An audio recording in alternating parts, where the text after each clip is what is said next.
Okay, right. So 1.1.1 reads as follows. The formula I plus J plus X represents dash in an open economy. So now I stands for investment, then J stands for injections, while X stands for exports.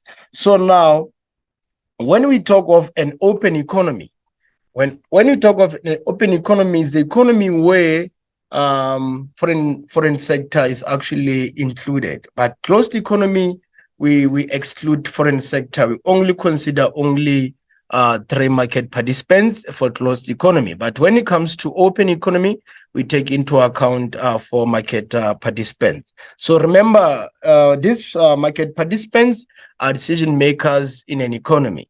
And these market participants, we have the likes of households, the likes of foreign sector, the likes of government, as well as the likes of businesses or firms. Okay, right. So now, in option A that we have injections. Option B that we have leakages. Option C that we have expenditure. And the last option that we have exports. So now, if we check what I is an investment, and that if in an economy we have an investment, that means that we are going to have the inflow of money into the economy, as well as the injections. If we have as well injections, it means that money is coming into the economy. Also the exports, if the economy is having more of the exports than imports, it means that goods and services that are locally produced are being sold to the rest of the world. So in return, that particular economy receives receives income. Okay, right. So now the appropriate answer for 1.1.1 is in this regard A. Okay.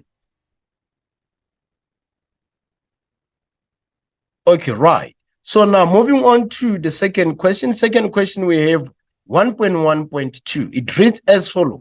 The outer turning point of a business cycle is known as dash. So now, remember grade 12, whenever we are talking of the business cycle we refer to the upswings and downswings of the economic activities. Or we can actually say that these business cycles take into account the fluctuations of the economic activities. So now, when we talk of the turning point that you're actually referring to, we are referring to the likes of a peak or a boom, or the likes of a trough. When an economy is at a boom, it means that all economic activities are performing very well. So it means in that particular economy, there is employment opportunities, as well as businesses generating enough profit. Also, the standard of living for the household as well, it is improving. So now we also have the trough as a turning point. So trough as a turning point, at this turning point, the economic activities are totally poor, meaning the economy in this regard, it is failing to create employment opportunities. The households are poor, they are struggling, there is low standard of living. When you check the business side, businesses are not generating enough profit.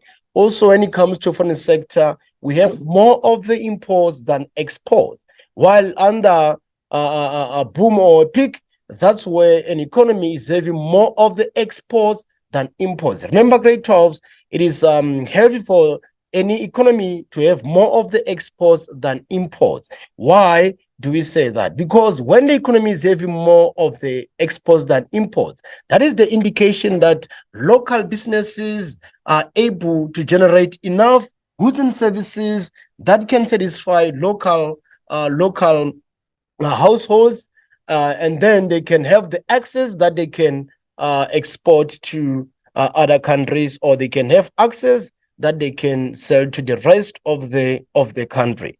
Okay, right. So now in this regard, our appropriate answer is going to be a peak.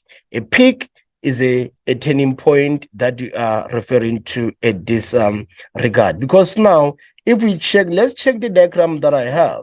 So this point here, it is a turning point, and this point is called a peak. And then this point here, it is a turning point that is called a trough. So one might ask, why actually do you say a peak? I'm saying a peak because of the word par. Okay, thanks. So now let's move on to the next question. The next question, we have 1.1.3. So 1.1.3 reads as follows. The estimation of future revenues and expenses over a period of time is known as dash. So here we are estimating. And remember, you learned about estimation when we were dealing with the business cycles. So if you still remember, under business cycles, we did talk about different set of concepts like a moving average, as well as extrapolation. And we did say that when we talk of the moving average is the concept that is actually in line with the forecasting of the performance of the business activities. But this forecasting, it is actually being done in line with the current trends that are taking place. But when it comes to extrapolation, predictions are actually done, or estimation are actually done based on a historical data, or actually on events that took place long back. Okay, right. So now, if we check the given options, we have option A that takes into account the aggregate demand, and option B, we have the budget, and option C, we have the finance, and option D, we have the expenditure. One might ask, why is it so important to go through all the given options? Because most of these answers, they are pretty close to one another. So any mistake, you find that you will select the correct answer, but not the appropriate answer. So that is why it is always advisable for you grade 12s to always apply the elimination method. So in this regard, our appropriate answer is going to be B. Okay, right. So now moving on to the next question, grade 12s, we have 1.1.4, and 1.1.4 reads as follows. The deliberate increase in the value of a rand in terms of the other is called dash. So now, here we are talking of the value of rand. So grade 12, if you still remember, we dealt with different set of topics, and this concept, it does fall under the topic that is called Forex, foreign exchange market. So now, when we talk of the appreciation is when a currency gets more strength compared to other currency. Here, there's no institution that is in between to make sure that it does regulate, or it does monitor what that value of currencies that are actually being compared on a table. But now, when it comes to revaluation now, it calls for the intervention of the central banks. So in South Africa, the central bank that we have is called South African Reserve Bank. So now it means that revaluation is when the South African Reserve Bank chips into the market of Forex to make sure that they give value to a given currency compared to other currency. So now also we have overvaluation. So overvaluation is when a currency is overvalued when compared to the other currency. So remember, I said that this one of valuation, revaluation, or devaluation, those two concepts, they take into account the intervention of the institution that is in charge of money supply.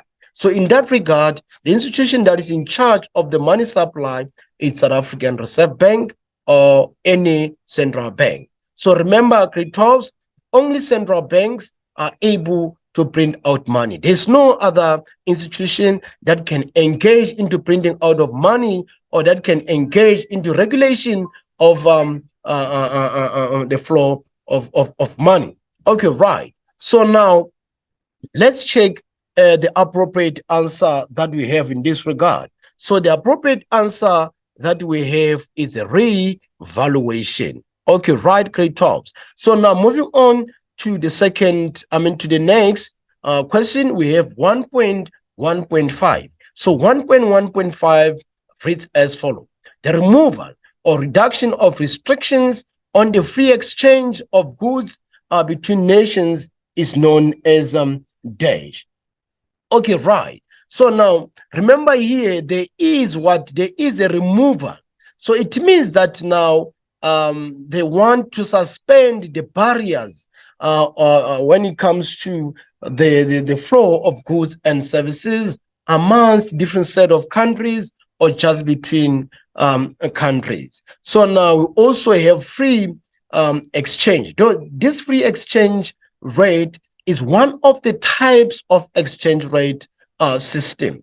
And this one that is free, it means that there's no government intervention. There's no regulation here. There are no custom duties that are actually being paid upon borders whenever there are exports or imports of goods and services that are taking place amongst or between different set of countries. So now, in this regard, our appropriate answer is going to be C, which is trade liberation. So remember, when we talk of trade liberation is the suspension or the removal of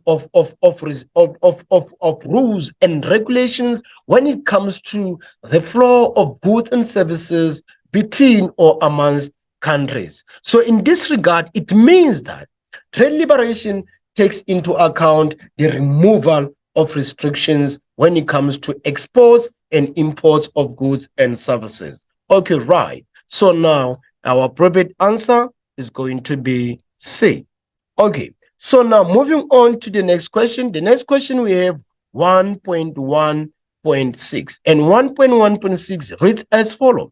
A rephrase measure that focuses on land for residential and production for previously disadvantaged group is known as dash. So now, if you still remember grade 12, I told you that you should always go through the given options. So now, if we check the appropriate answer in this regard, it is going to be land redistribution, which is C.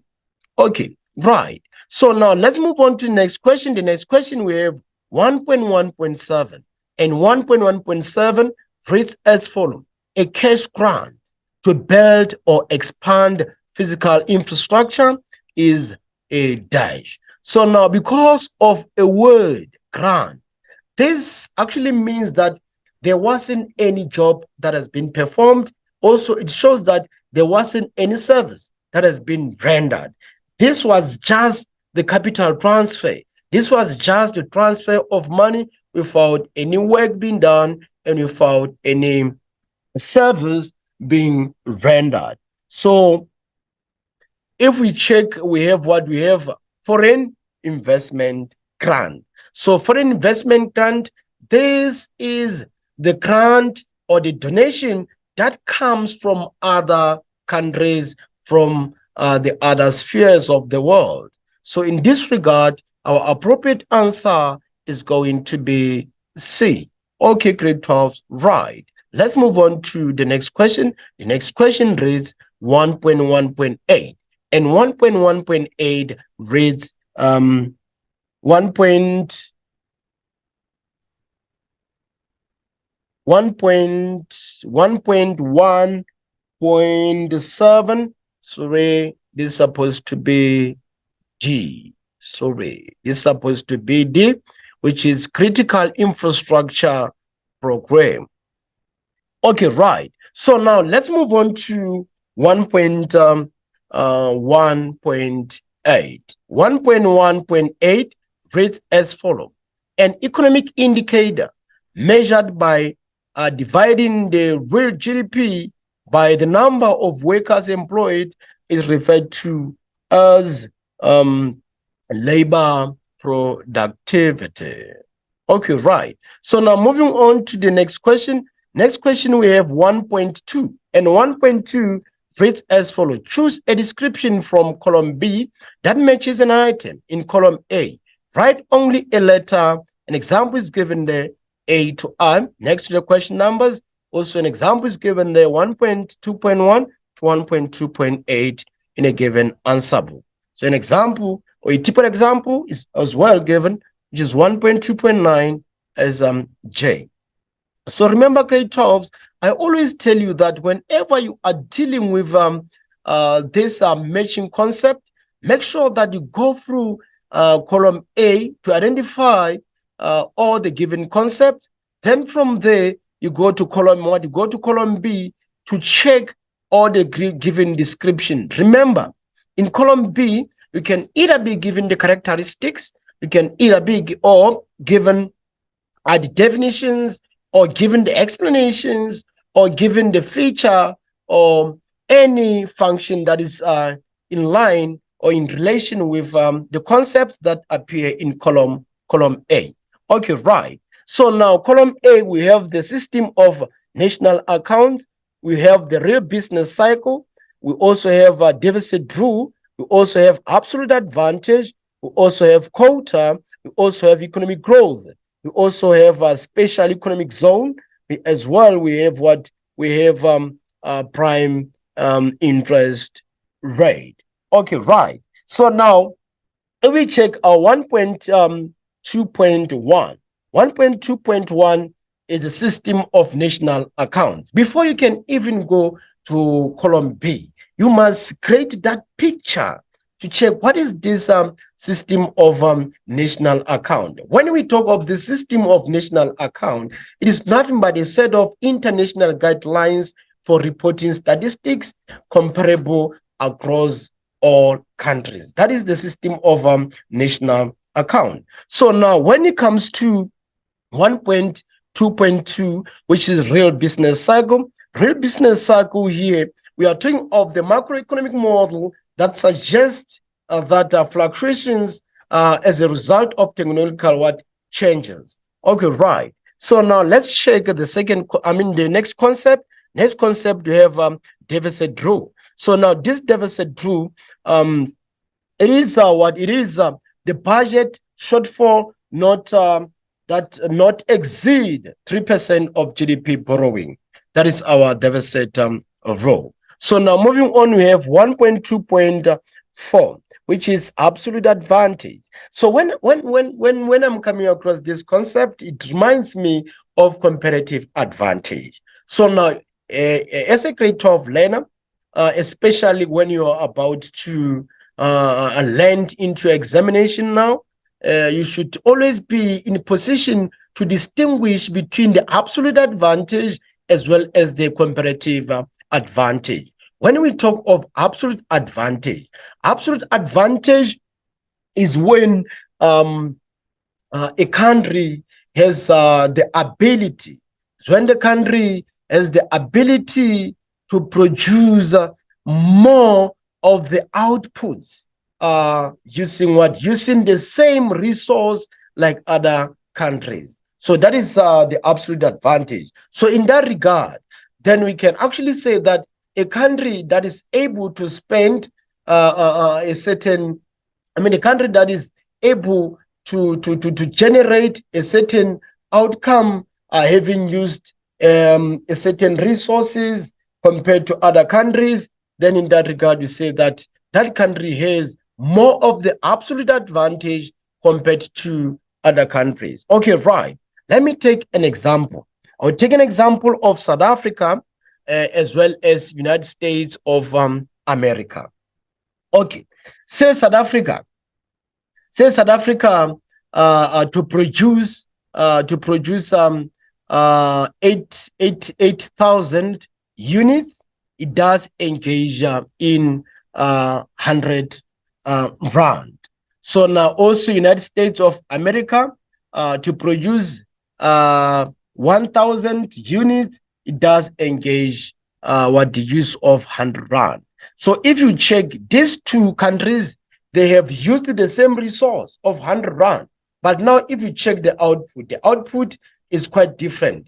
The output for South Africa is 8,000, but the output for United States of America is going to be 10,000. So in that regard, then we can say that United States of America has more of the absolute advantage than South Africa. Why? Because using the same resources, it does achieve higher outcome compared to South Africa. Okay, right. So now, when it comes to comparative advantage, in comparative advantage, we check the spending on the vectors of production so as to produce an expected outcome. So here, I'm still going to I'll compare South Africa and United States of America.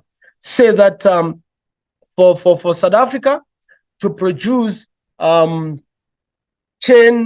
units, it does spend 20,000 on labor.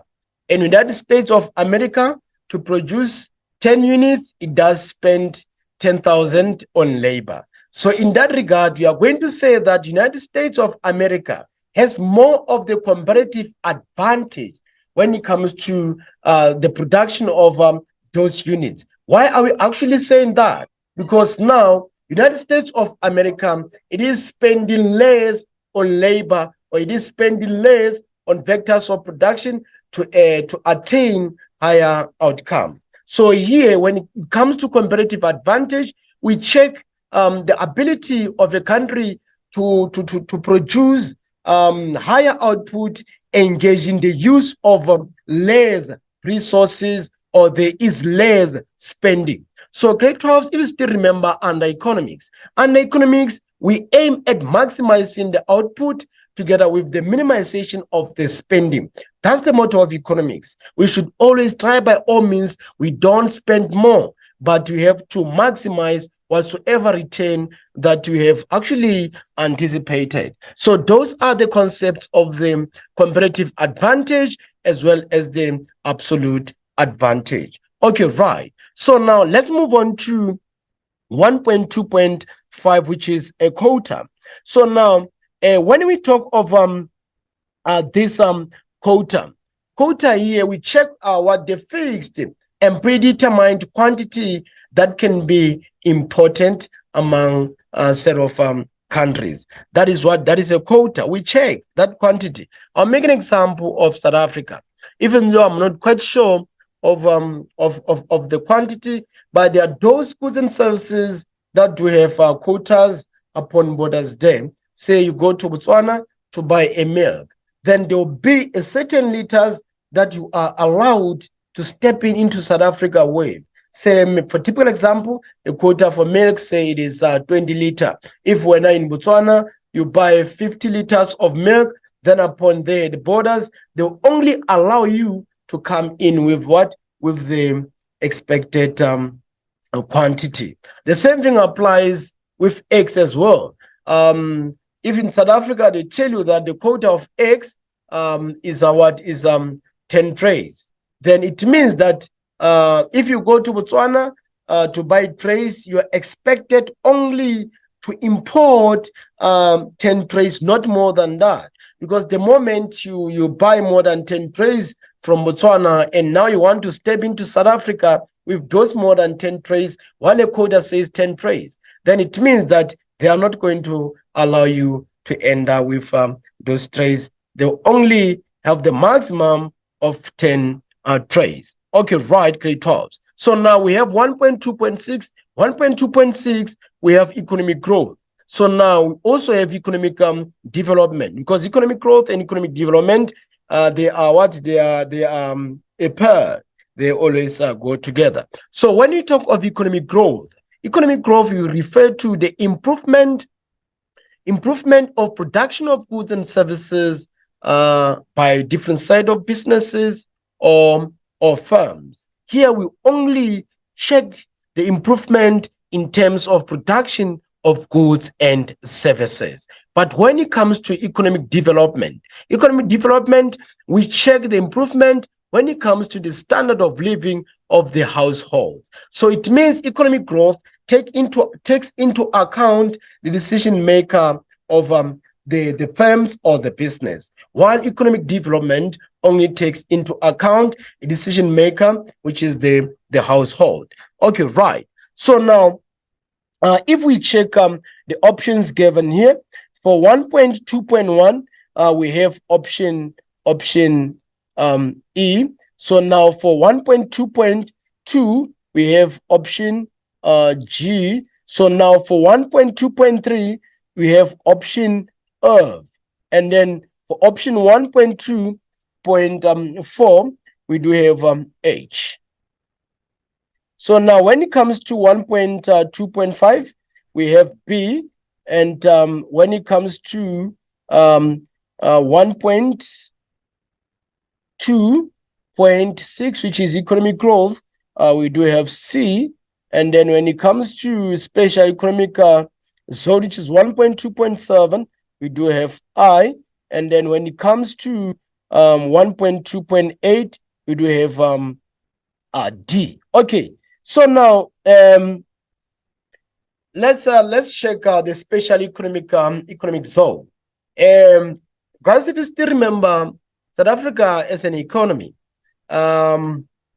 it did rely largely on agriculture as the major contributor of GDP or towards GDP. So now the South African government tried its level best to make sure that they improve the performance of our secondary sector, so that also secondary sector can contribute largely towards GDP. I'll explain GDP, don't worry. So now what it did, South African government, it did try by all means to improve the performance of the industries. Remember, when you talk of the word industry, we refer to group of firms that sell the same product. So now what they did, they bring this program that is called a special economic zone, of which it does focus on those areas where South Africa has a belief that the moment they spend much of their resources towards those areas, then those areas actually going to boost when it comes to the improvement of the South African economy. Okay, right. So now I did mention GDP. GDP is a gross domestic product. So this gross domestic product, we refer to the total monetary value of all goods and services that has been produced within borders of a certain country. Usually we check the time frame of a year when we take into account the GDP. Okay, right, grade 12. So what I can actually tell you guys, whenever you are doing the revision, in particular when you are using the past exam papers, make sure that you also have different set of reference. Don't only refer on the teachers or educators' notes, because lesson notes are very brave. So in order for you to broaden your understanding, in order for you to broaden your knowledge, make sure that you visit different resources, because the moment you visit different resources, they do explain concepts in different set of manner. Okay, right. So now let's move on to the next question. The next question that we have 1.3. So now 1.3 reads as follows. Give one term or word for each of the following descriptions. Write only the term or a word next to the question number. An example is given there is 1.3.1 to 1.3.6 in your answer book. So abbreviations, acronyms, and examples will not be accepted. And I know most of you grade 12s, whenever it comes to this set of questions, you love giving abbreviations or acronyms. Try by all means to avoid that, because the moment you do that, you are going to be penalized. Okay, right. So now the first question, which is 1.3.1, reads as follows.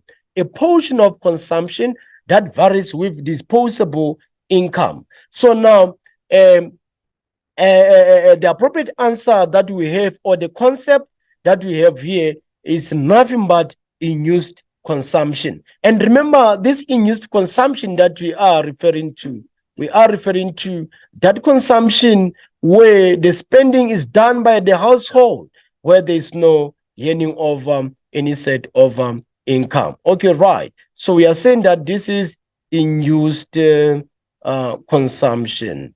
This is in-use Consumption.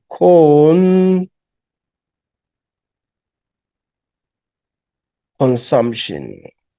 This is induced consumption. This is induced consumption. Okay, right, grade 12. So now moving on to the next question. The next question we have 3.2, and it does read as follows. Statistical tool used to analyze the changes in a series of data over a certain period of time. So remember when I was explaining the concept of business cycles, I did take into account, or I did explain what moving average is, as well as extrapolation. And I did even say that these are the two concepts that are in line with the prediction. Okay, right. So now the appropriate answer for this one is moving average. I did explain it when I was explaining the concepts and the business cycle. Okay, right, grade 12. So now let's move on to the next question. The next question we have 1.1.3. And 1.1.3 reads as follows. A situation where one country has a relative advantage in the production of goods or services. So now a country can only have a relative advantage when it comes to the production of goods and services when it doesn't spend a lot of money, or when it doesn't spend a lot of resources, where it doesn't engage into lot of expenditures on inputs or on vectors of production. So in this regard, our appropriate answer is going to be comparative advantage. This is comparative advantage. Okay, right. So now, grade 12, moving on to the next question. We have 1.3.4, and 1.3.4 reads as follows. A policy where the state discourages the importing of certain goods and services so as to protect local industries against unfair competition. Okay, so now the moment the government comes into play, when there is a flow of goods and services amongst different set of countries, that calls for what you call protection. So now that concept is going to be called protectionism. So this is protectionism.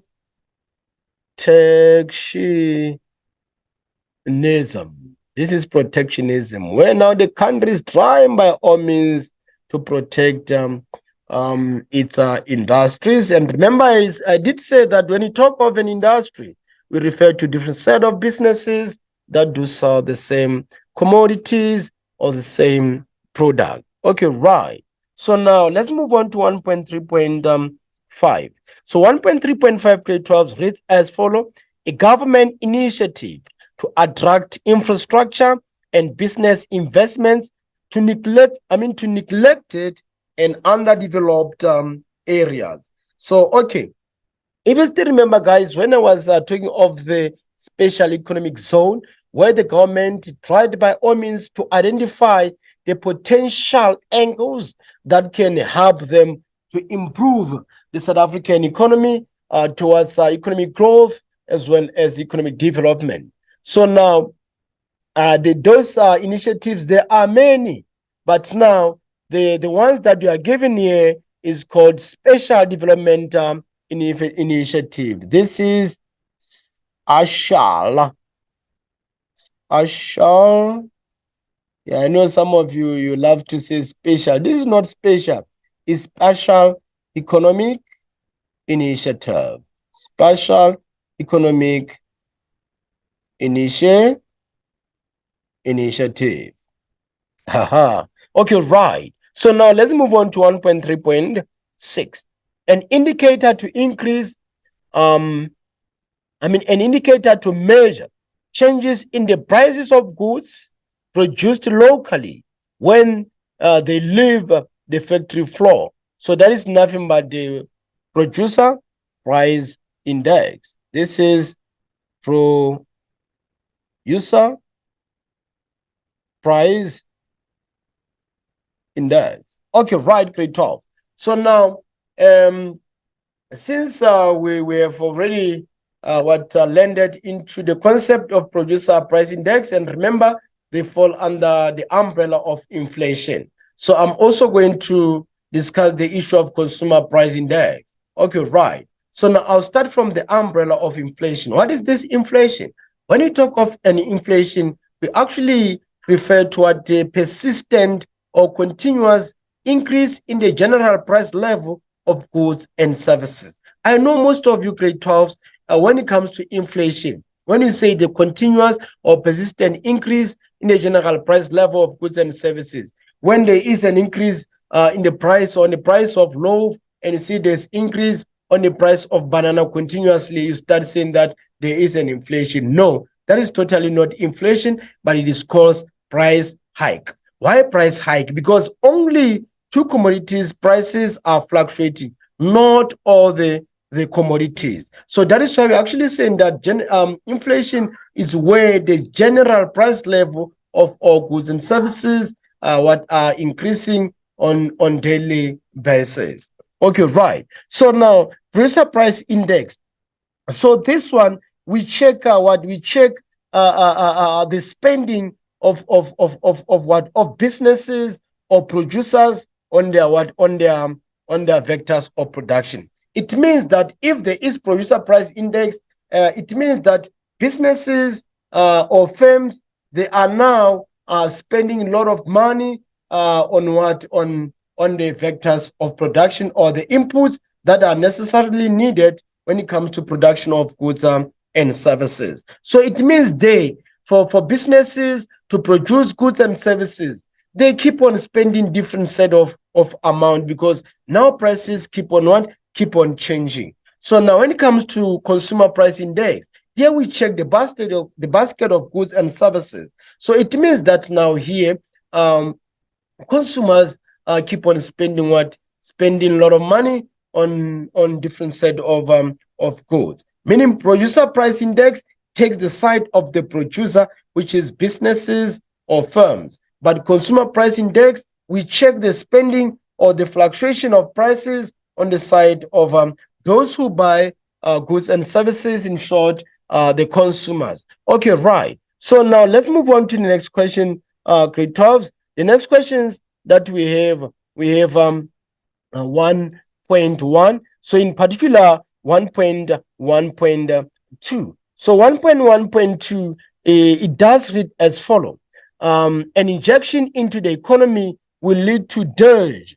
And then we have option A to option D. And remember, grade 12s, I told you that in order for you to master this set of questions, you should always apply elimination method. When you apply elimination method, you go through each and every option given. You go through option A, you go through option B, you go through option C, as well as option D. Because sometimes you can just land on one option, say option D, then you find that at the end of the day, option D is not the one that is mostly precise when compared to other questions, because here precision here should always be taken into account. So meaning for 1.1.1, our appropriate answer is going to be a D, which is increase in the national income. Here, when you talk of the national income here, we check the income that comes from the household, which is consumption by the household. Also, we check the investment by firms, and also we check the government spending, and as well as the net export. Remember, net exports, we take into account the exports minus imports. Why should it always be export minus imports? Because it is always advisable for any set of economy to produce a lot of goods and services that can satisfy the needs for local people, and after that, the excess should be sold into the other countries. So now it is so bad for any economy to have more of the more of the imports than exports, because imports, it means now there is outflow of money. There are resources that are actually being pumped into other countries, unlike resources being pumped into our country. Like exports, you're expecting other countries to come and purchase goods and services from our country. So in that regard, it means that there is inflow of resources into our country, and at the end of the day, that is going to increase or to boost the performance of the economic activities, and at the end of the day, we are going to attain higher levels of economic growth as well as higher levels of economic development. So in this regard, our appropriate answer is going to be D. Okay, right. So now let's move on to the next question, which is 1.1.2. 1.1.2 reads as follows: an economic indicator that changes only after the changes in the economy has taken place is called a dash. Okay, right. So now, grade 12s, remember in the aforementioned or above mentioned question, we did explain the concept of the business cycle, and we did say that business cycle, we check the fluctuations of the business activities, or we check the upswings and downswings of the business activities. So in order for the economy to be in the position to check the upswings and downswings of the economy, so then it means that there should be a prediction as well taking place there. And also, in order for the economy to predict, or the economists to predict, it means they should be in a position to know the signs of the current economic activity. So when we talk of an indicator, we refer to a sign, whether in economics or whether in any other discipline. When we talk of the indicator, we actually refer to a sign. So an indicator is a sign that shows or indicates where the economy or an economy is heading. Okay, right. So now I am going to explain all the given sort of these indicators. So now let's talk of the lagging indicator. When you talk of the lagging indicator, this is the sign or the indicator that change after the economy has already changed. So it means that lagging indicator, it does change after the economy has already changed. Then we have what?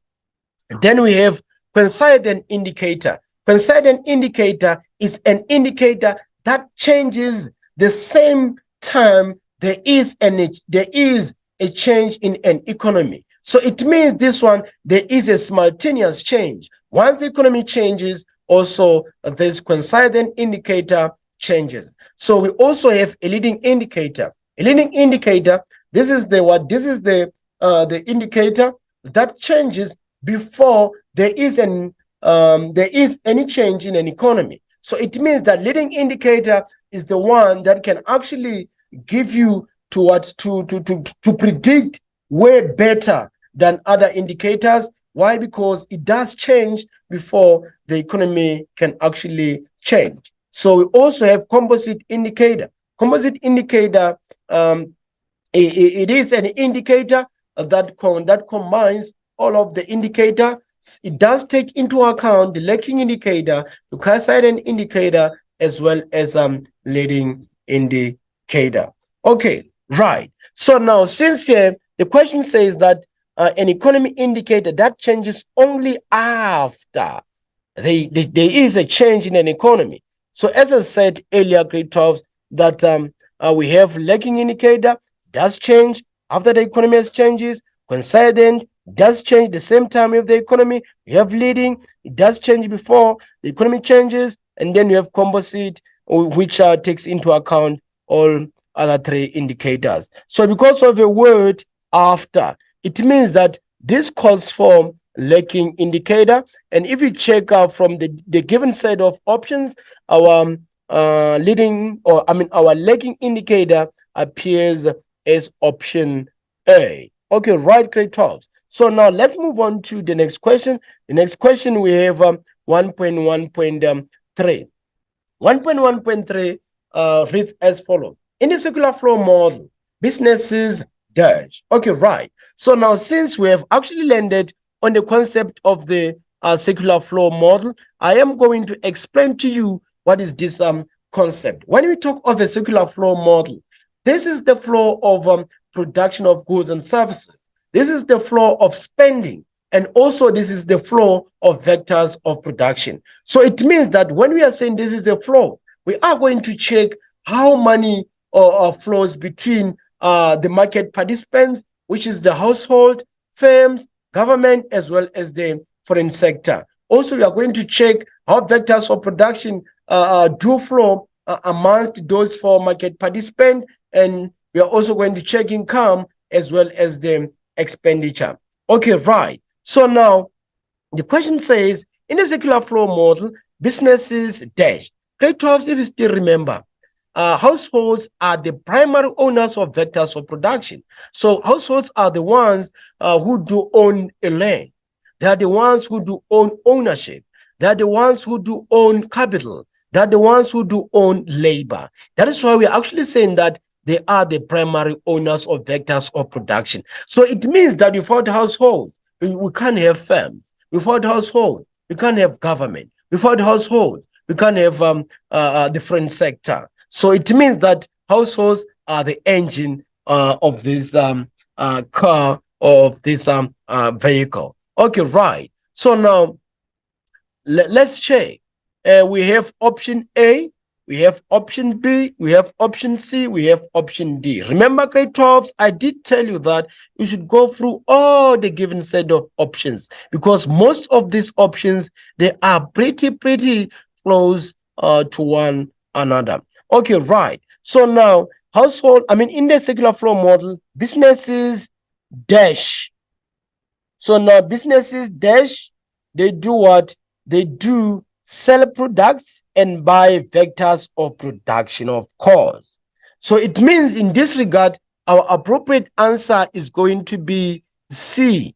Why C? Because businesses need what they do, buy or purchase vectors of production from the household. Why do they purchase vectors of production from the household? Because in order for them to process or manufacture goods and services, they need vectors of production, which is labor, capital, land, as well as entrepreneurship. So now, after they have produced goods and services, they now in return sell those finished goods and services back to household. So that is why we're actually saying that the appropriate answer in this regard is going to be C. Okay, right, grade 12. So now let's move on to the next question. The next question we have 1.1.4. So 1.1.4 reads as follows. The difference between the value of countries' exports and the value of a country's imports for a given period is known as a dash. Okay, right. So now this dash that we are referring to, let's check, we refer to the balance of trade. This is nothing but balance of trade. But remember, grade 12s, I told you that you should always go through all the given set of options. Okay, right. So now let's move on to 1.1.5. 1.1.5, we do have the discontinuation of international trade and investment with a particular country is known as dash. So let's talk of the international trade. Okay, when you talk of the international trade, before I can even move on to international trade, let's explain a word trade alone. When you talk of a word trade, there's no processing, there's no manufacturing of goods and services.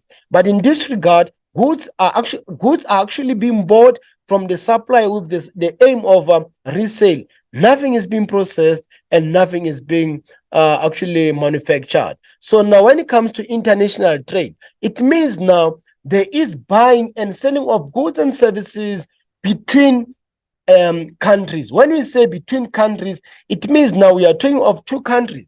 And when we are talking of two countries, and that trade that you are referring to, it is called bilateral trade. Bilateral trade is when two countries are buying and selling goods and services between them. And also we have what we call multilateral trade. So multilateral trade is when more than two countries do buy and sell goods and services amongst one another. Okay, right. So in this regard, our appropriate answer is going to be C, which is sanctions. Yes, why sanction? Because of this continuation. Because of this word, this continuation. It means here now the flow of goods and services amongst or between those two countries or amongst those many countries now, it does stop. So in that regard, we say that is a sanction. Okay, right. So now let's move on to 1.1.6. 1.1.6 reads as follows. A physically enclosed area next to a harbor or airport where the production of exports is encouraged is known as a DERJ. So that is nothing but special economic zone. Okay, right, grade 12. Now let's move on to the next question. The next question, we have 1.1.7. 1.1.7 reads as follows. Which of the foreign development initiatives is the most successful in South Africa? So the most successful one in South Africa is Maputo Development Corridor, which is our option B. Okay, right. So grade 12, moving on to the next question, we have 1.1.8. 1.1.8 reads as follows. The ratio between import and export prices is known as terms of trade, which is our option D. Okay, right. So now grade 12, let's move on to the next question, which is question 1.2. Remember 1.2, we are dealing with matching concept. And matching concept, if you still remember, I told you that you should always go through column A, where it does contain concepts. Make sure that you create a picture of each and every concept before you can even jump onto a given description on column B. Remember also column B, I did say that column B, you can either be given functions or characteristics or features. Okay, right. So now let's check what we have on our plate. We have depression, we have aggregate demand, we have economic stability, we have international monetary fund, we have Johannesburg Security Exchange, we have structural employment, we have strategic industries, and as well as economic development. Okay, right. So now here the depression, if we check the depression, you must create that picture of depression. What is this depression? So if you still remember, we dealt with the business cycle, and then on the business cycle, we do have a trend line, and this trend line, we said that it does measure the long-term economic growth in that particular country. And then, if you still remember, we did as well in the above mentioned questions or the aforementioned questions, we did discuss the issue of the turning point. We did say this is a pig, this is a pig, and this is a troll. So now we have what we have before we have the downswing here, and this downswing before the trend line, and then also you have the downswing below the trend line. Here we have what? Here we have depression here, and then here we have recession. So it means that the moment an economy has reached this depression, it is totally bad. Why are we saying totally bad? Because if you check our graph here, this depression, it does fall under trend line. And remember trend line, we said that this is a line that measures a long-term economic growth. So it means that the moment the economy is under depression, there is no economic growth. Also, there is no economic development. Remember, if you say there is no economic growth, it does mean that there is stagnation when it comes to production of goods and services by businesses. Also, when you're saying that there is nothing when it comes to economic development, it does mean that now there is also stagnation when it comes to improvement in terms of the standard of living for those households. Okay, right. So now, if we check here, for our 1.2.1, we have G, which is economic activities at its lowest. So it means here the appropriate answer that we have here, we are going to have G. So then we have 1.2.3. The appropriate answer that we have here, we have ERV. and which is the key institution in the capital market in South Africa. So now we also have 1.2.3, which is A. And now this A that we have is the absence of excessive fluctuations in the GDP of a country. Then we have 1.2.4, the appropriate answer that we have here.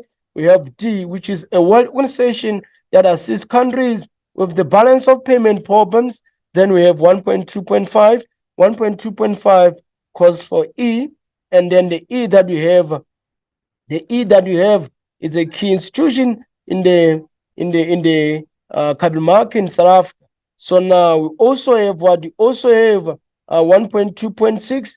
1.2.6, we do have H, and this H that we have is a cause of changes in the level of technology. So now let's move on to 1.2.7, which is strategic industry. The appropriate answer that we have for this one is I. Remember, grade 12s, I did explain this. So this is a very important infrastructure and technology that cause large innovative spillover effect. And then last one, we have C, and then this is improvement in the well-being and quality of people. Okay, right. So now, grade 12s, let's move on to the next question, which is 1.3. It does read as follows: give one term for each of the following descriptions. Write only a term next to the question number. So we're given an example there, 1.3.1 to 1.3.6 in the provided answer book. And if you still remember, abbreviations, acronyms are not considered. Okay, right. So now, here you only give one term or one concept. Don't abbreviate, don't give acronyms. Also, examples are not considered as well. So here, number 1.3.1, it does read as follows: a balancing figure in the calculation of the gross domestic product expenditure, that is called the word a residual item. Residual item, right? So now the second one, the next one, we have 1.3.2.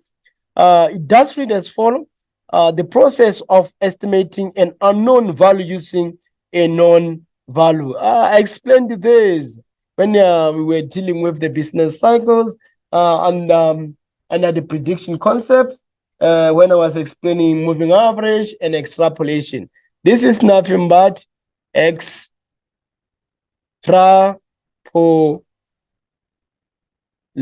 This is extrapolation. Okay, right. So now, grade 12, let's move on to the next question. We have 1.3.3. A sub account of the balance of payments that records international transactions relating to the ownership of fixed assets. This is nothing but capital transfer account. Capital transfer account. Transfer account. Okay, right, grade 12. So now let's move on to 1.3.4. 1.3.4, it does read as follows: a trade policy whereby the state discourages the importing of certain goods and services. So this is nothing but import substitution. This is import substitution. Substitution.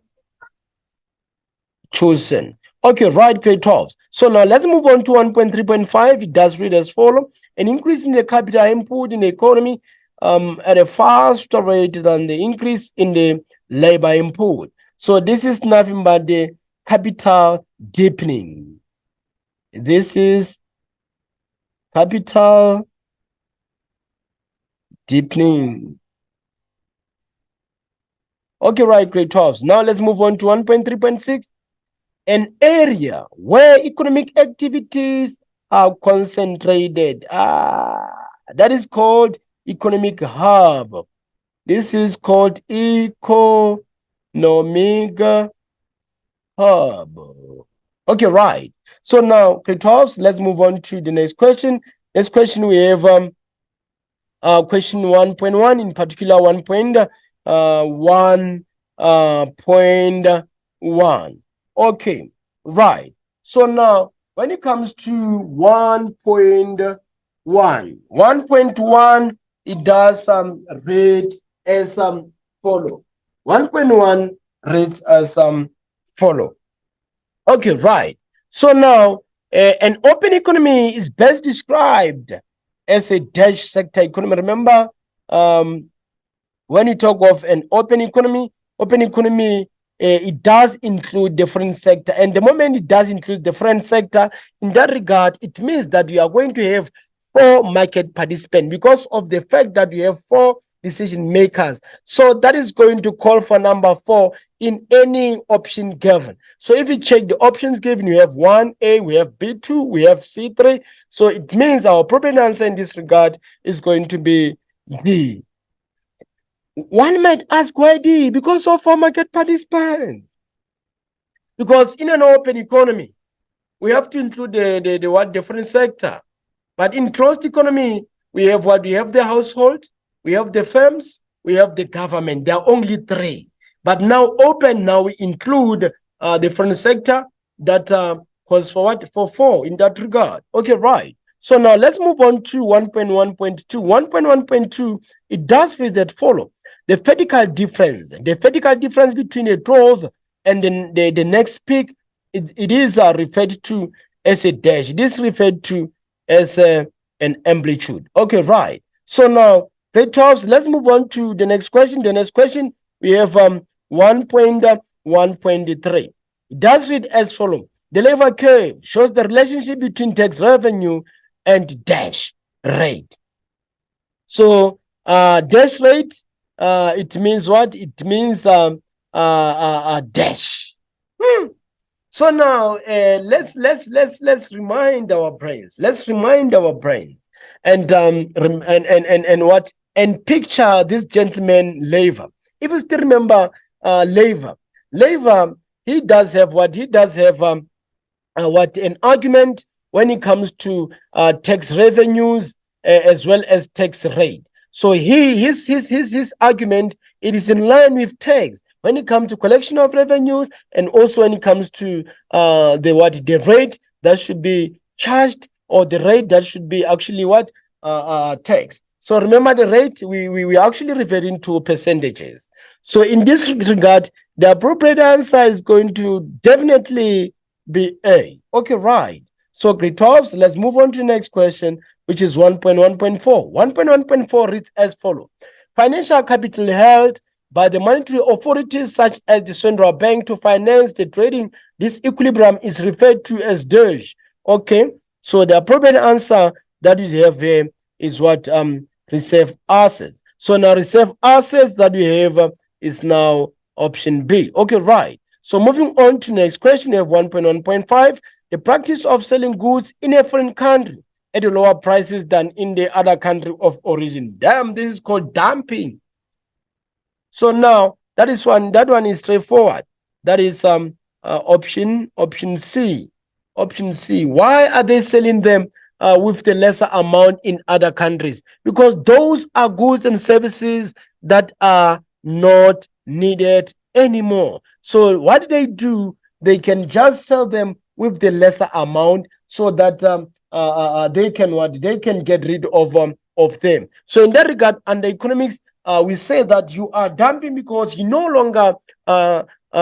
no longer in need of these goods and services, but now you just want to get rid of them. Then you see that, okay, let me just sell them with the cheaper amount so that you can actually come up with the amount that you have spent to acquire them. You just want to cover the amount that you have spent, or the cost that you have actually incurred. Okay, right. So now moving on to next question, we have 1.1.6. So 1.6 grade 12 reads as follows. The growth and development. Remember, grade 12 under economics, the moment you come across the word growth, in your mind, you should think of the production of goods and services by firms. And the moment you come across the word development, you should think of the standard of living of the household. That's the only approach that we should have under economics. So now, the growth and development policy that aims to eliminate poverty and reduce inequality by 2030 is called DASH. Grade 12, remember, when you talk of the elimination is when you get rid of a certain concept. So in this regard, we eliminate poverty. It means we don't minimize poverty. We get rid of poverty totally. So now also inequality, we check the income earners. Remember, we have different classification of income earners. We have lower income earners, those people who are having less salaries or less income. We have middle income earners. Those are households that are having average. We also have higher income earners. Those are individuals that are having larger sums of money. Okay, right. So now the appropriate answer for this option is going to be B, which is National Development Plan. If you still remember, each and every year here in South Africa, not only in South Africa, almost in each and every economy or almost in each and every country, there is a budget that should always be given to the individuals. And also, there is a plan for the nation or the plan for the country. So this National Development Plan, it is in line with the improvement of the standard of living for the household. Here, an economy is checking how best they can put their strategies in place so as to improve the standard of living for inhabitants. For typical example, here we check how South Africa can actually try by all means to put their strategies, their methods, their methodologies in place to make sure that they improve the standard of living for South Africans. So the plan, a word plan, it means that all the strategies, all the activities that you are trying to partake or to just take or to learn into, they should be what? They should be written down. And this planning can be done electronically. You can use your cell phone to draw down your schedules. You can use your laptop to draw down your schedules, or you can use a manual planning. Manual planning, we talk of the hard copies, where now one is using a diary. That is the plan that you're actually referring to. So now the economy has to plan on how best they want to improve the standard of living for its inhabitants. Even us as individuals, we do have our planning at the personal level, which we call personal planning, where you all write the strategies or schedule out all the activities that you want to achieve or you want to pursue. Okay, right. So now, moving on, grade 12, we have 1.1.7. So 1.1.7 reads as follows. Unemployment resulting from mismatch between demand of labor and the skill of job seekers is referred to as dash. The moment there is a word mismatch of demand, so then that calls for supply as well. Grade 12, remember, in an economics, we always strive for demand always being equivalent to supply. Why are we always striving for that? Because whatsoever businesses manufacture, whatsoever businesses process, we're expecting households to buy or finish all of them. That is why we are saying that demand should always be equivalent to supply. So remember, when you talk of demand, we refer to the willingness and ability of consumers to buy goods and services. But when it comes to supply, we check the willingness and ability of businesses to sell goods and services. So it means there should always be what? There should always be equilibrium, or there should always be equality between the demand of goods and services by household and the supply of goods and services by what? By businesses. Why are we saying that there should always be what? Be at equilibrium? Because the moment businesses do produce a lot of goods and services and demand is less, it means that there's no one who's buying those goods and services. And at the end of the day, an economy is going to experience what you call a market failure. And the moment there's a market failure, it means that businesses are going to suffer. And if businesses are going to suffer, it means almost everyone is going to be affected. How is that so? How is that so? Okay, right. That is going to affect businesses because now businesses are going to generate lesser profits. And the moment businesses are generating lesser profit, it means that it is going to be a struggle for them to pay tax to the government. And the moment the government fails to collect enough tax, it means now the government is not going to be in a position, or it is not going to have the strength, or it is not going to have power to give a capital transfer or to give grants to its inhabitants. Remember, grants are just given without work being done or without any service being rendered. So now most of the governments, they rely entirely on tax revenue. So if businesses are not generating enough tax, it means that the whole economy is going to be affected. Right. Okay. So now let's check the appropriate answer for this question. The appropriate answer that we have, structural employment. Okay, right, which is A. Okay, grade 12s. Let's move on to 1.1.8. 1.1.8 reads as follows: long-term deposits of the domestic sector at the monetary institution are part of dash money supply. That is M3, which is money supply. Okay, right. So now let's move on to next question, grade 12s. Next questions that we have the matching concept. And remember, matching concept, I told you that under matching concept, you should always try by all means that you go through the given set of concepts in column A. When you are done with that, then you move on to column B. Also go through the given set of descriptions, features or characteristics, as well as functions given. Create a picture. Don't be quick in this question. The moment you are quick, you end up facing disappointment because you end up selecting wrong options. Okay, right. So now residual item. The residual items that we have allows for all errors and omissions in GDP calculations, meaning the appropriate answer here is I. So we have open market transaction, buying and selling of government securities to influence the money supply. So this is our appropriate answer. Then privatization. Remember, privatization now is when governmental institutions or public institutions that are now actually being removed under the umbrella of the government. They are now going to be placed under the government of the private sector. So it means that when you talk of privatization, all the institutions that were owned by the government, they are now going to be private.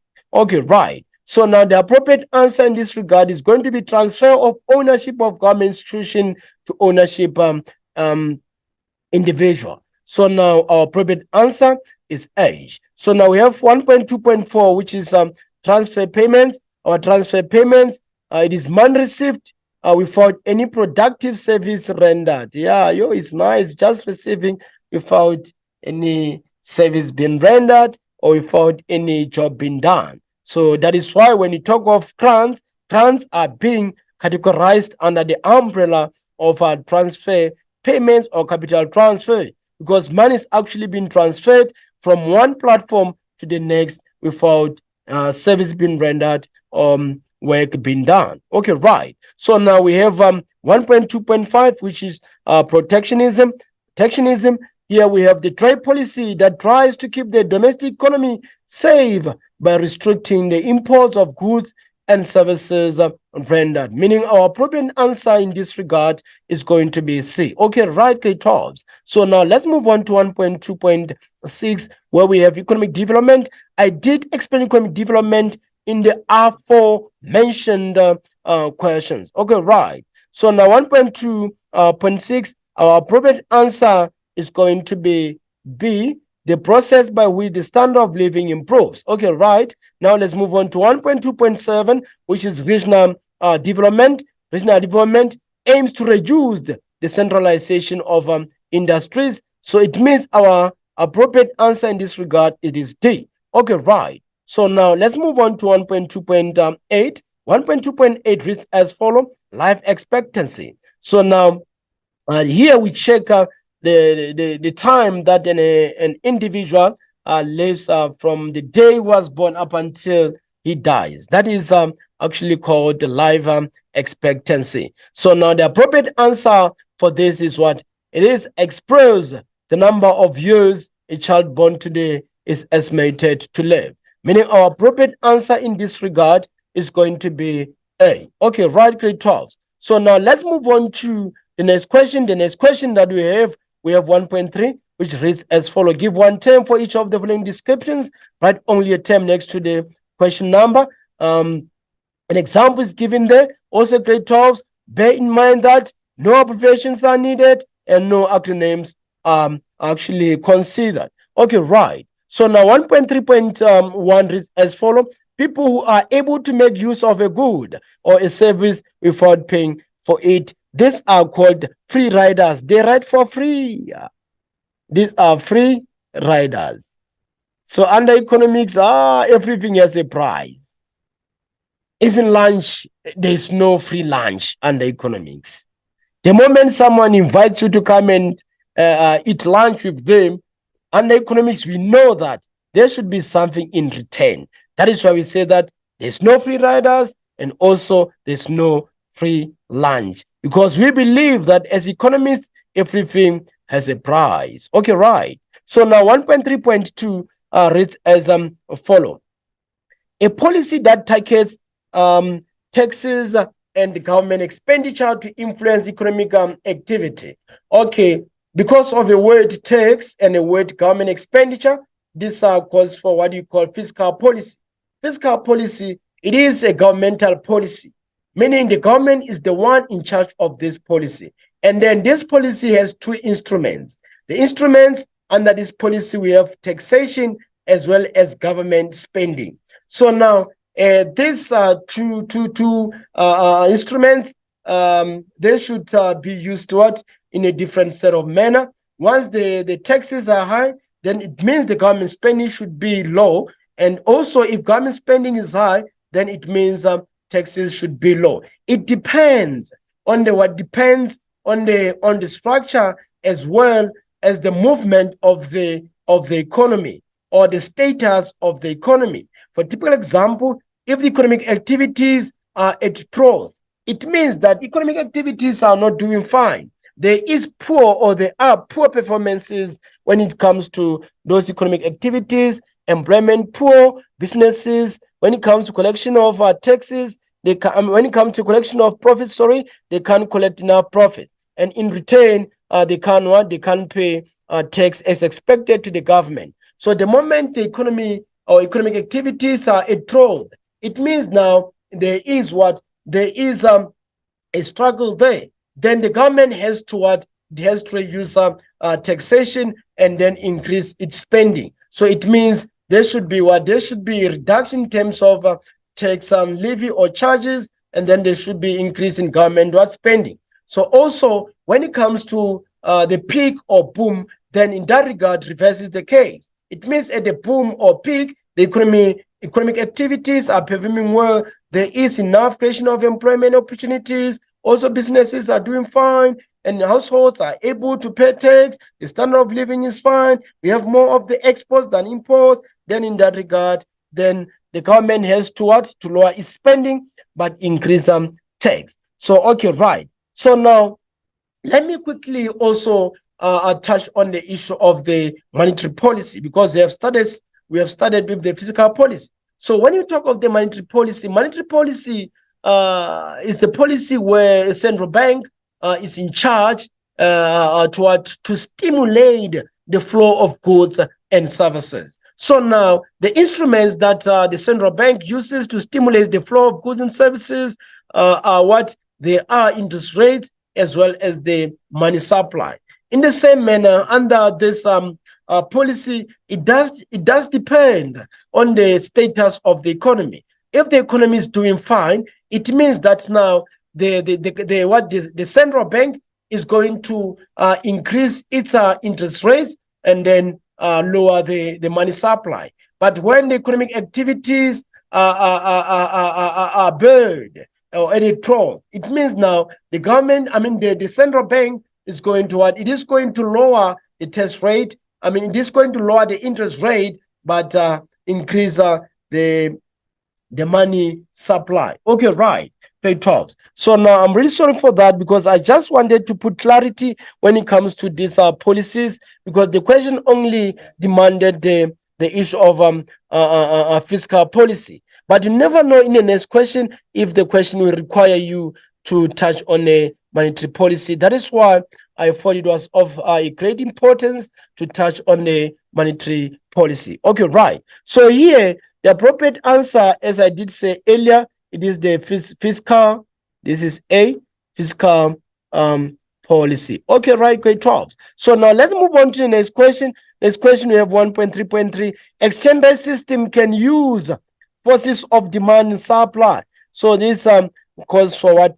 Free exchange rate system. Why are we saying free exchange rate system? We are saying free because no monitoring is being done by central bank here. There is just influence of demand and supply for that particular currency. So then the concept that we are referring to here is a free exchange rate system. Free exchange rate system. Okay, right, great talks. So now let's move on to the next question. The next question reads as follows. Taxes levied on goods as they enter the country. That is nothing but tariffs. That is nothing but tariffs. Okay, right, great talks. Let's move on to 1.3.5. Measurement of the economic output per person. That is gross domestic product per capita. This is gross domestic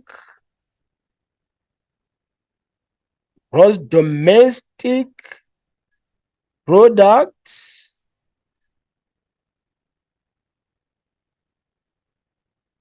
per capita, not per capital, per capita. So it means you omit all. Okay, right. So now let's move on to 1.3.6. 1.3.6 reads as follows. The distribution of employment and investment over a wide range of industrial activities. These are called what? Industrial diversification. Industrial diversification.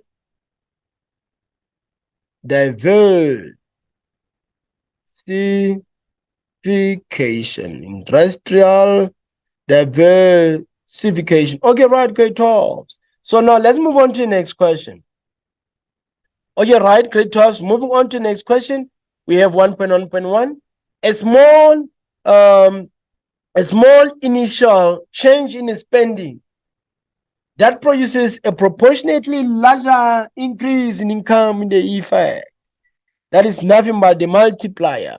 You know, great jobs. I love economics with all my heart, because economics, if you understand this concept, before you can even finish reading the question, already the answer comes. That picture, always create a picture in economics. And in that regard, don't just create a smaller picture, but the bigger picture. Okay, right. So now moving on to 1.1.2, a fiscal policy that attempts to stimulate economic activity, it is a dash. Okay, our appropriate answer in this regard, it is expanding, which is B. Okay, great talks. Moving on to next question, we have 1.1.3. Removal of unnecessary restrictions by law is dash. Guys, if you are able to check this set of questions, they are pretty close, similar to one another. Starting from the question one that we dealt with. Remember, we are dealing with different set of questions, but under same section. If you check, most of them, they are pretty similar to one another. So that is why, great talks, I advise you, make sure that whenever you are revising, you understand the concept. If you don't understand the concept, don't hesitate to ask for any form of assistance. Okay, right. Like these restrictions, already discussed the issue of restrictions. Okay, right. So now in this regard, our appropriate answer is going to be D, which is deregulation. Deregulation is when an economy or a country is getting rid of restrictions or lot of rules and regulations when it comes to the flow of goods and services. It can be local flow of goods and services, or the flow of goods and services can be amongst different set of countries. Okay, right, grade 12. So now let's move on to the next question. The next question reads as follows. A payment made by the government to someone for whom there was no service rendered is called dash payment. No service rendered, no work done. What did I say? I did say that is nothing but a transfer. So meaning our appropriate answer in this regard is C.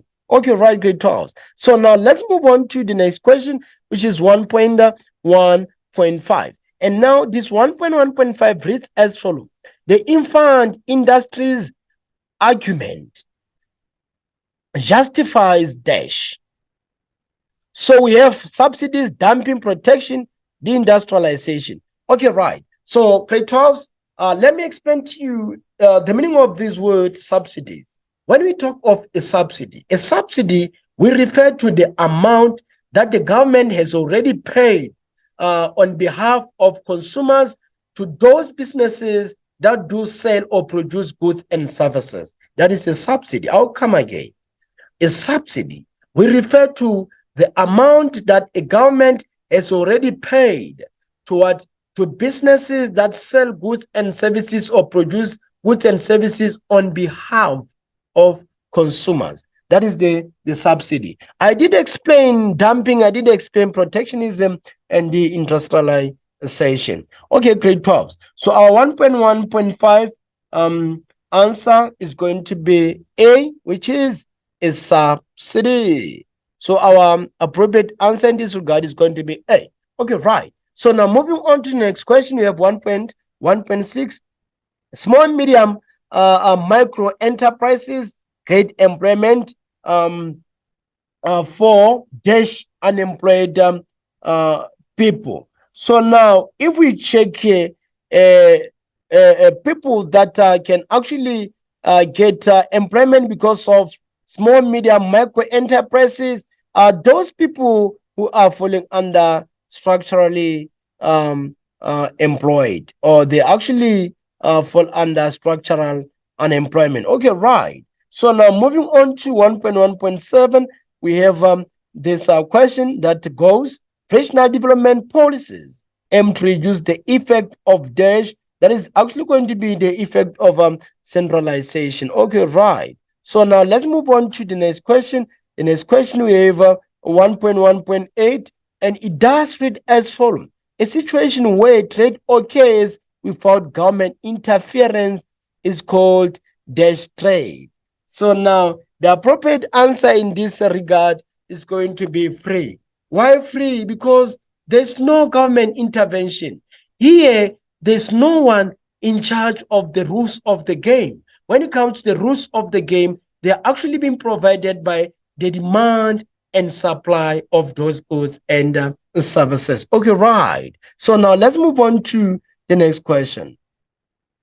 The next question we have our 1.2.1. So on 1.2.1, we have moral suasion. So the appropriate answer is going to be South African Reserve Bank convinces commercial banks to extend credit responsibility, meaning our appropriate answer in this regard is E.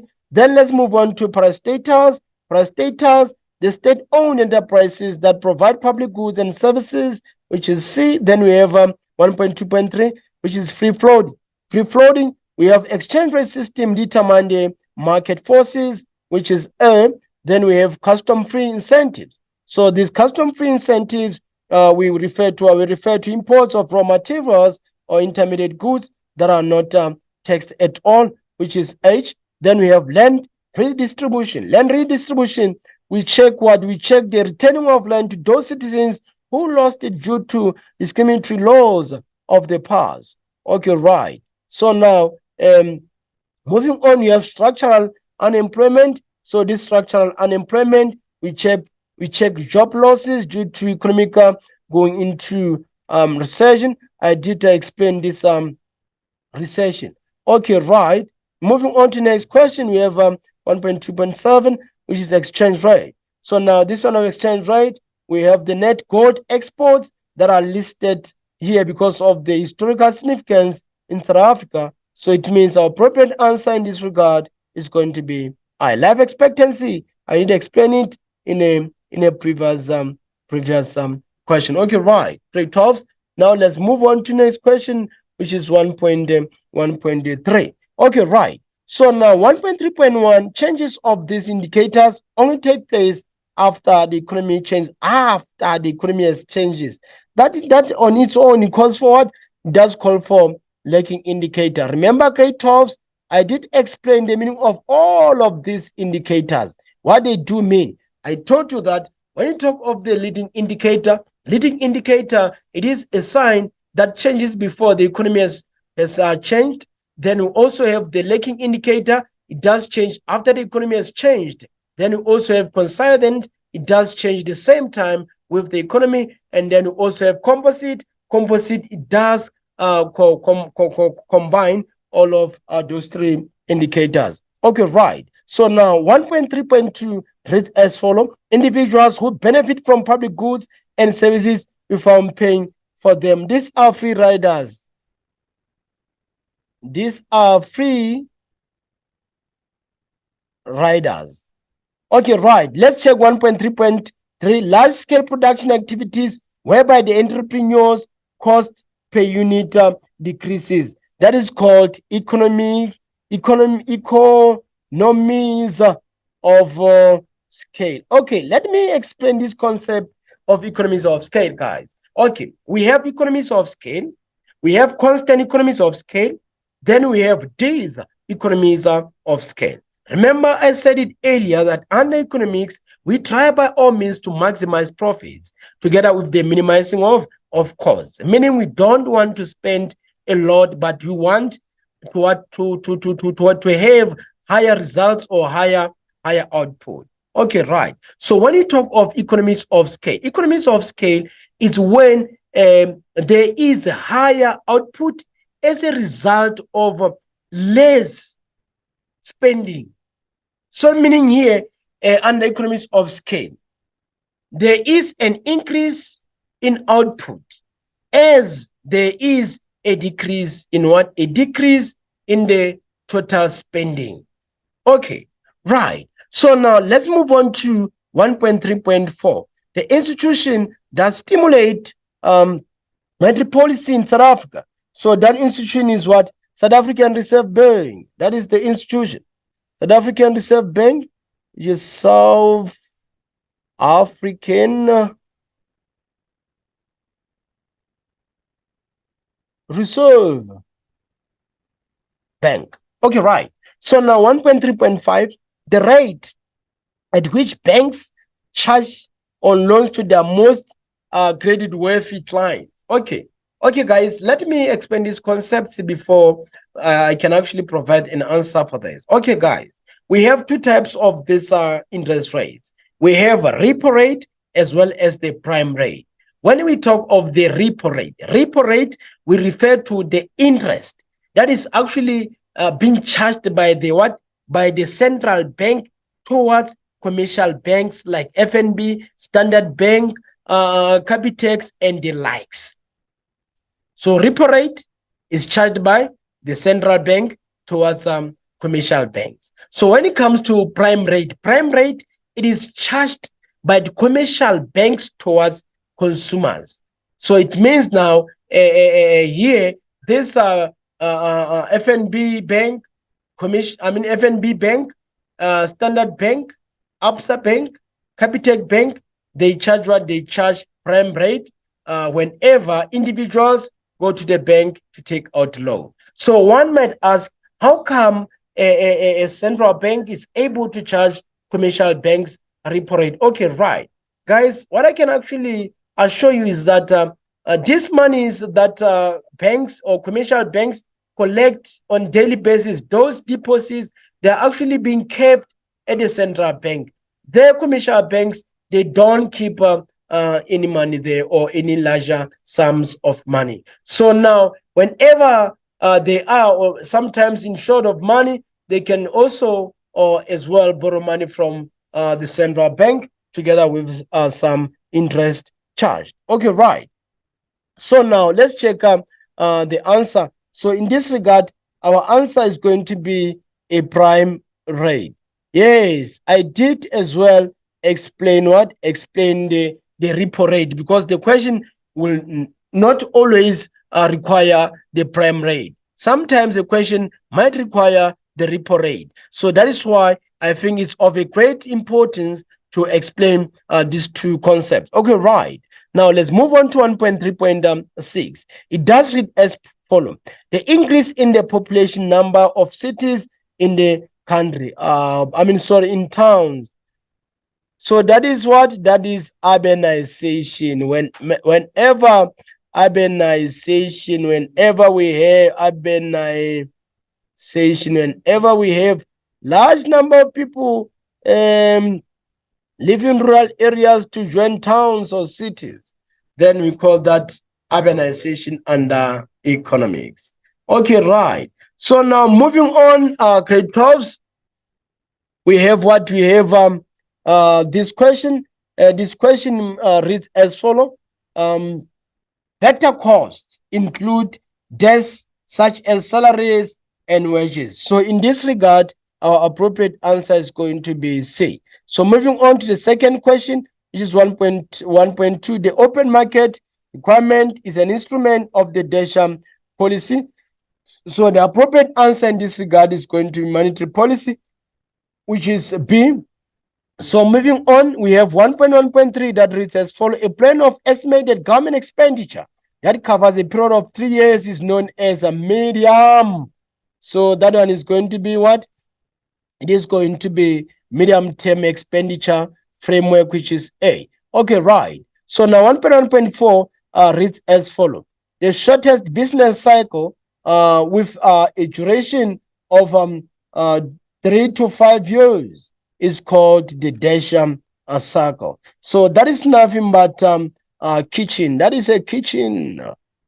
So remember, we have different types of business cycles, and these business cycles, they are categorized, or they do differ from one another when it comes to time frame in terms of years. Okay, right.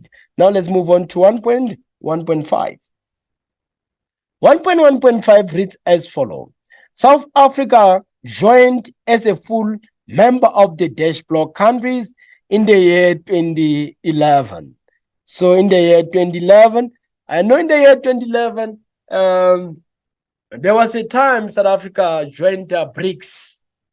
And even today, even this year, if you still remember grade 12s, there was a time when there was a BRICS summit in South Africa, in particular, Gauteng province, if my mind serves me well, or was it in Cape Town?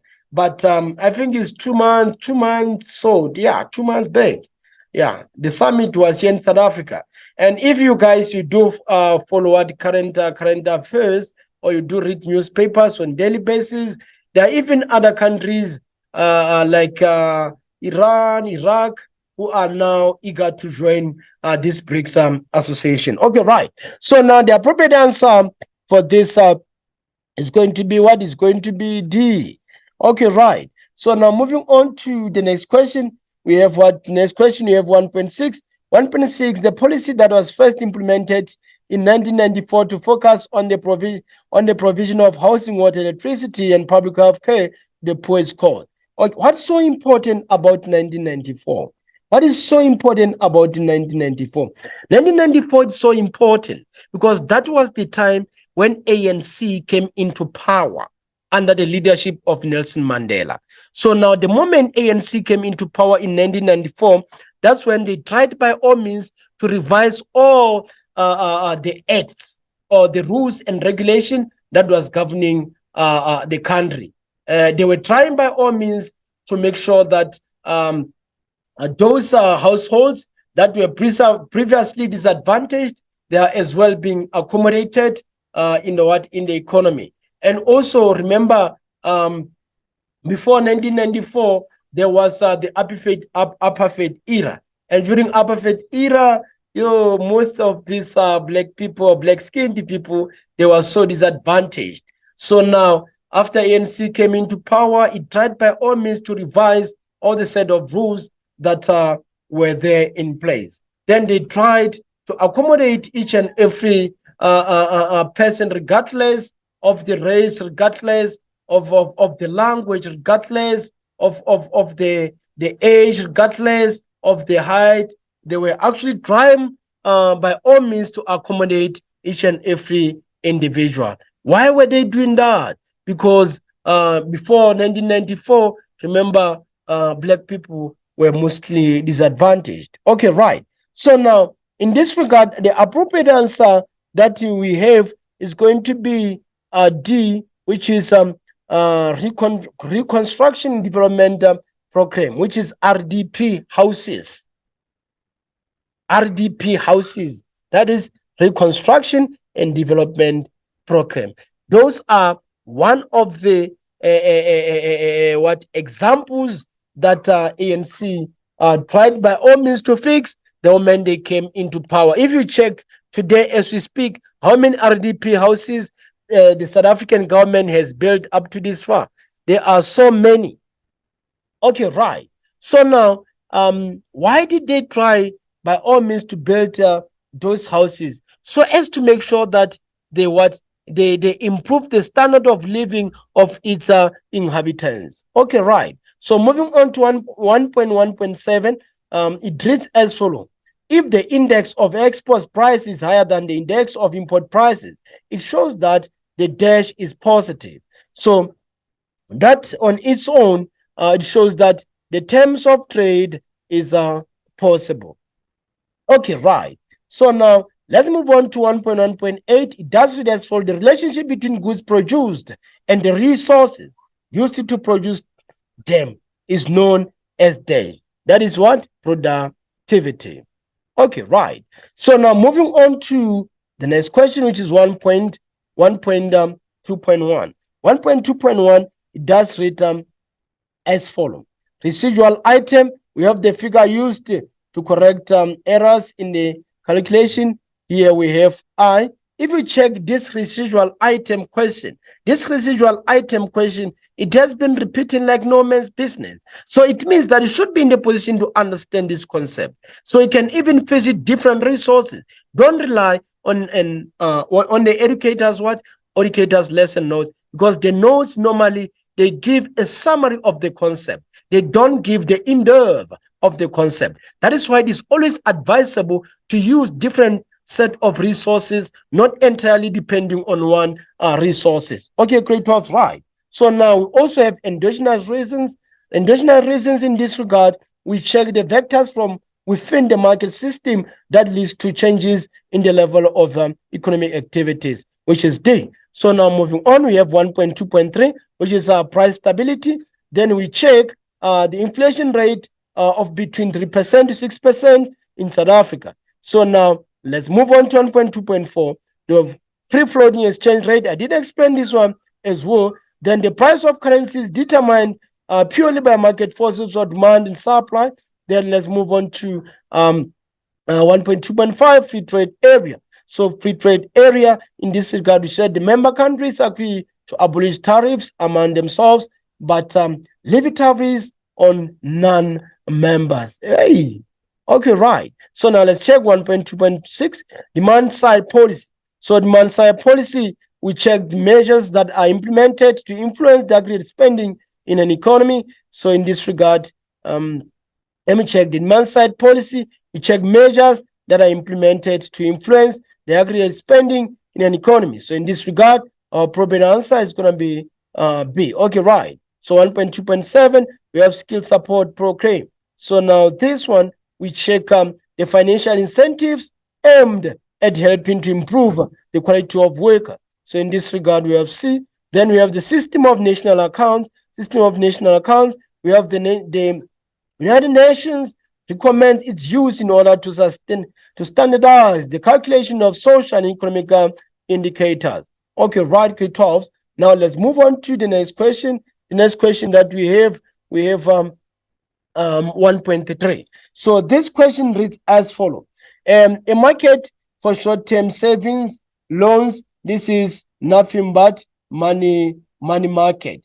And also we have what? Also we have the market for long-term. Why do I have to take into account the market of long term? I'm taking into account the market of long term because you never know if some questions can require one to mention the long term. Okay, right. So now also the market for long term loans, we refer to capital market. Market for long term loans, capital market, market for short term loans, then we have money market. So then we also have financial market. Financial market is the umbrella of both. Under financial market, we have the money market as well as the capital market. Okay, right, great talks. Now let's move on to 1.3.2. Does read as follow. The lower turning point of a business cycle. The lower turning point of a business cycle, as I did explain earlier, that we have what? We have a peak, and then here we have a trough. So now here is the upper turning point, and then this one is the lower turning point. So in short, this is a trough. Okay, right, great talks. Moving on to the next question. Public goods that are characterized by non-excludability and non-recovery. So it means here there's no competition. You don't compete to use public good. Public good is for everyone. So those goods are what?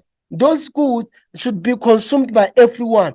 For these goods that you can say, there shouldn't be any competition when it comes to its consumption. There shouldn't be any competition when it comes to protection from the police. There shouldn't be any competition when it comes to protection from the army or from the force. So that is why we are saying that this can actually be considered as community goods. These are community goods. Each and every person in the community should have security from police, should have security from soldiers. Okay, right.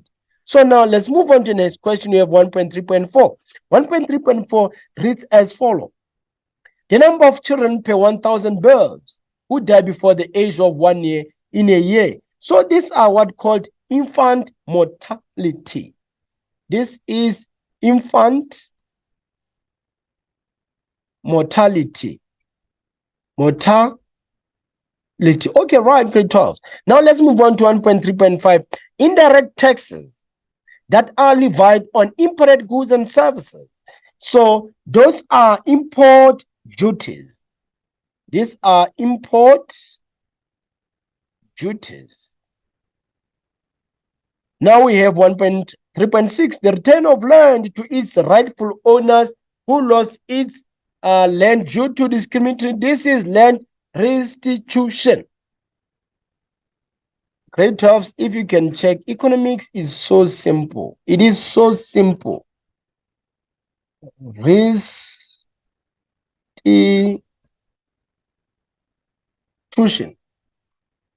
In order for it to be simple, it means you should maximize revising different set of past exam papers.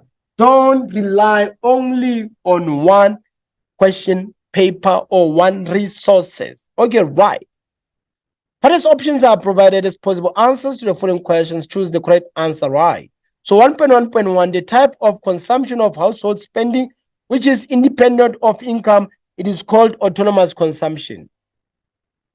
The highest turning point of a business cycle is known as the highest turning point of a business cycle. It is called what? A peak. Remember, I only have two turning points, a peak and a trough. Okay, right. So now let's move on to the next one. The next one we have 1.3. The government level that consists of metropoles, districts, and municipalities is called dash. It is called what? Provincial, which is B, right? So moving on to the next question. Next question, we have 1.4. The exchange rate system where currencies are devaluated or revaluated by the central bank is called the dash exchange rate. So this one of re and devaluated, it means that the institution is the one what in charge of that. Okay, right. So the appropriate answer, it is going to be what? It is going to be D, which is matched floating. The appropriate answer is going to be D, which is matched floating. So now we have the selling goods in foreign country at lower prices than in the country of origin. That is what? That is dumping, which is B. Okay, right. So now let's move on to the next question, which is question 1.1.6. The growth and development policy that aims to eliminate poverty in 2012, which is 1.6. Our appropriate answer is going to be A, 1.6. 1.6, appropriate answer is going to be A. So let's share 1.7. The entire policy to encourage industrial development in a few urban areas is called C, which is centralization. Okay, if you check it, most of these questions, they're pretty close to one another. It needs someone who's very smart when it comes to attempting such types of questions. Okay, right. 1.1.8, a higher standard of living is directly related to education. Good. Okay, right, grade 12.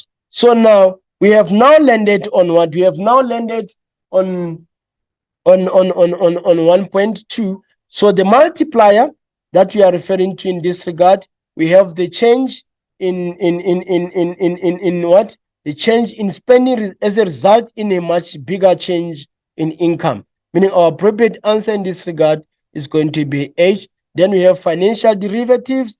Then we have the financial contracts that get their value from underlying assets. This is B. Then we have state-owned, which is parastatal. Then our state-owned, we have what? We have a business that is partly or wholly owned by the government. Then we have taxation, 1.2.4. Our taxation in this regard, we have the compulsory contribution by the citizens of a country to the state office, which is I. Then we have urbanization, 1.2.5. So 1.2.5, we have what? Increased number of people living in cities and and the like. So we have integrated manufacturing strategy. So integrated manufacturing strategy, we do have what? We do have strengths, institutional capacity, and actually development. Okay, right, grade 12. So now we have what? We have landed on 1.2.7, expanded public works program. So in this regard, we have the government intervention to create employment using labor-intensive method. So okay, right, grade 12. Now we have subsidies. I did explain the word subsidy. So we have financial incentives by the state to help businesses to produce more. Okay, right. So now let's move on to the next question. The next question that we have 1.3.1, and then 1.3.1 reads as follows: total remuneration for the vectors of production received by the people of South Africa nationally is nationally in a given period is called what? Gross domestic product. This is gross national product, which is G and P. Okay, right. And then we have the measures taken by the government in respect of taxation, government spending, and borrowing to influence economic growth. That is nothing but what? Fiscal policy. This is fiscal policy. And then we have a form of credit that the International Monetary Fund can use when a country experiences balance of payments disequilibrium. This is special drawing rights. This is what? Special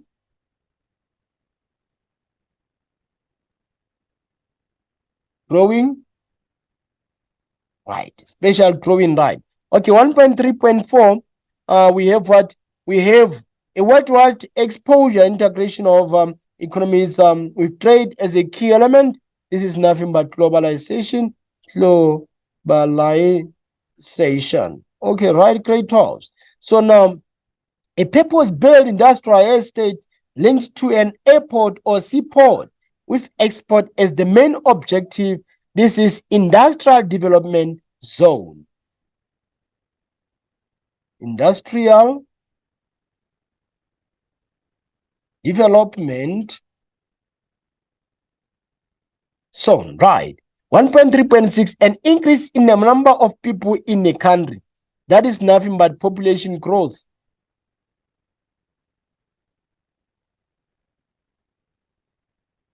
Population growth. Okay, right, grade 12. Let's move on to the next question. Next question reads as follows: the market in which one country's currency can be traded for other countries' currency is called dash. That is called what? It's called foreign exchange market, which is forex. Okay, right. 1.2, 1.1.2, transfer of functions and ownership of entities from the private sector to the public sector. That is nothing but nationalization. I did explain. So now we have what? We have the inverse relationship between unemployment and inflation is illustrated by Mr. Philip, which is option B. A situation where one country has a relative advantage in the production of goods and services. That is comparative advantage, which is D. Good. So now we have 1.1.3. The removal of trade practices that prevent the free flow of goods and services between countries is called, that is called trade liberation. Okay, right. So now moving on, we have 1.6. The program places emphasis on training to enable and trainees to enter the formal workforce or create a livelihood for themselves. So, okay, grade 12. In this regard, our appropriate answer is going to be a national skill development strategy. Then we have 1.1.7, the track of land that forms a pathway along, allowing access from one area to another is referred to as a corridor. Okay, a corridor because of this gentleman pathway. Okay, right. So now 1.1.8, number of children who die before reaching 1 year of age is known as infant mortality. Is it there? Okay, right. Okay, right, grade 12s.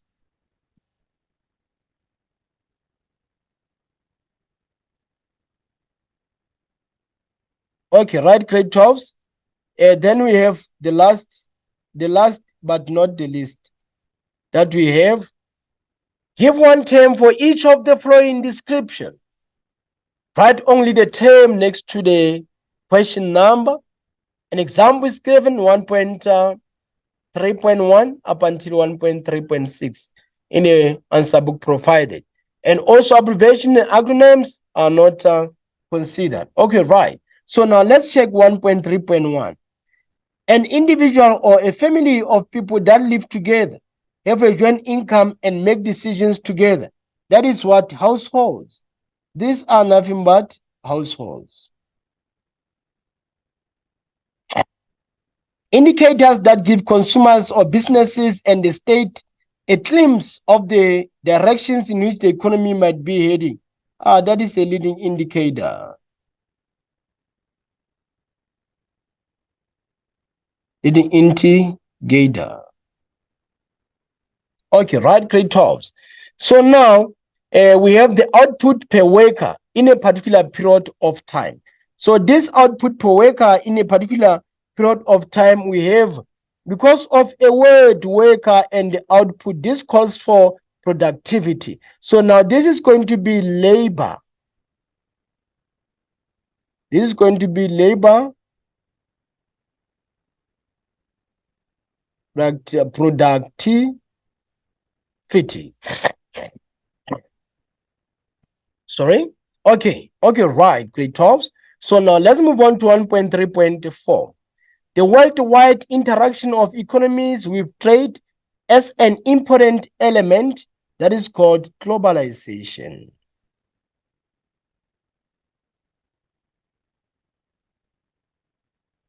Okay, right. So now moving on, grade 12s, we have regional development initiative aimed to extract infrastructure and business investments to neglected and underdeveloped areas. So now this is nothing but spatial development initiatives. Spatial development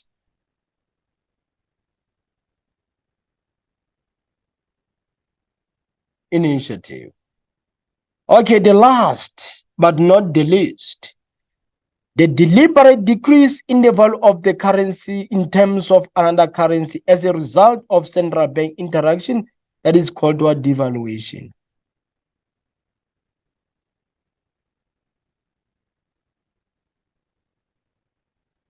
Okay, grade 12s.